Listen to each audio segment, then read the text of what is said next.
All right, welcome back inside our proactive newsroom. And joining me now is Kevin Francis. He is the Vice President of Exploration and Technical Services for U.S. Gold Corp. And Kevin, welcome back. Good to see you again. Good morning, Steve. Thanks for having me back.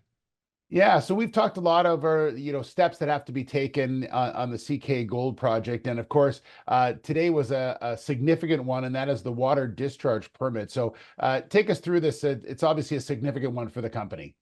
Certainly is. We've taken the project, CK Gold project, located in southeastern Wyoming, from a scoping study 3 years ago all the way to receipt of the mine operating permit from the Wyoming Department of Environmental Quality. When we received that permit at the end of April, it had three conditions attached to it. One, a reclamation bond. The paperwork for that was submitted a month ago, and the bond's in place. We're waiting for confirmation from the department. The second being the water discharge permit, which we received last week, and that was the subject of the news release today. The third condition is the air quality permit, which we expect to have in Q3. So with this type of permit, what does that allow you to do on the site, this water discharge permit? Well,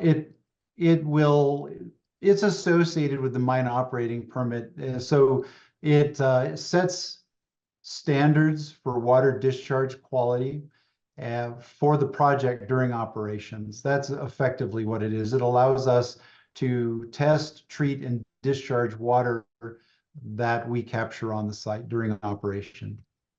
Yeah. What does this now do for the project? You mentioned that you're almost complete all of these three that you have to have. It really is starting to move fairly quickly now, I would think. It is. We'll be able to consider a board decision for the financing and construction of the operation soon, hopefully, with the receipt of that third condition being the air quality permit. And another key part of this is where the project is located and who you have to deal with as far as jurisdiction is concerned, because that gives you a real advantage at U.S. Gold. Yeah, Steve, that's great insight. Absolutely. The project is located on state-owned land and on private land.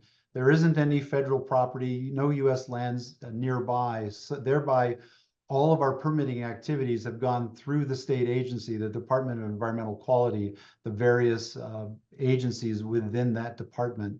Both the air, the water quality, and the mine operating permit have all been under the review of the Department of Environmental Quality. So no permitting purgatory for us. When we submitted that permit application in September of 2022, they figured it would take about 18 months for the approval process. They hit it nearly to the day. It was 18 months from submission to approval of the mine operating permit. So working through the state agency, they've been very protective of the environment, and they've been true to their word in terms of delivering the permit to us. Well, it's very exciting times for you and the team. Kevin, congratulations on this, and we look forward to having you back very soon, okay? Hope so. Look forward to it. Thank you, Steve. All right, Kevin Francis, the Vice President of Exploration and Technical Services at U.S. Gold Corp.